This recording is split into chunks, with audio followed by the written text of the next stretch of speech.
Every navigating from Strait of Hormuz is banned from now on. যুক্তরাষ্ট্রের নৌ অবরোধকে ফাঁকি দিয়ে মধ্যপ্রাচ্য থেকে বের হতে পেরেছে বিপুল পরিমাণ ইরানি তেল। জ্বালানি ও শিপিং খাত ভিত্তিক বিশ্লেষণ প্রতিষ্ঠান ভর্টেক্সা জানিয়েছে, অবরোধের মধ্যেও নিষেধাজ্ঞার আওতাভুক্ত ও ইরান সম্পৃক্ত ট্যাঙ্কারগুলোর উল্লেখযোগ্য যাতায়াত তারা শনাক্ত করেছে। সংস্থাটির তথ্য অনুযায়ী গত ১৩ এপ্রিল থেকে ২০ এপ্রিল পর্যন্ত উপসাগরীয় অঞ্চলে মোট ৩৪টি ট্যাঙ্কারের চলাচল রেকর্ড করা হয়েছে। এর মধ্যে ১৯টি বহির্গামী এবং ১৫টি আগত জাহাজ ছিল।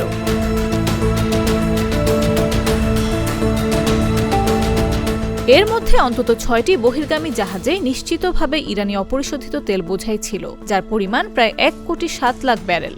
মার্কিন নৌবাহিনীর কড়া নজরদারি এড়িয়ে এত বিপুল পরিমাণ তেল নিয়ে জাহাজগুলোর বেরিয়ে যাওয়া ওয়াশিংটনের অবরোধের কার্যকারিতা নিয়ে প্রশ্ন তুলেছে।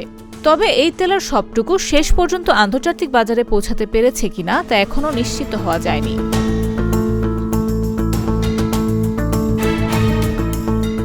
এর আগে গত ১৩ এপ্রিল থেকে ইরানের সব সমুদ্র বন্দর অবরুদ্ধ করার ঘোষণা দেয় মার্কিন সেন্ট্রাল কমান্ড। ইসলামাবাদে দুই দেশের মধ্যে শান্তি আলোচনা ব্যর্থ হওয়ার পর এই কঠোর পদক্ষেপ নেওয়া হয়।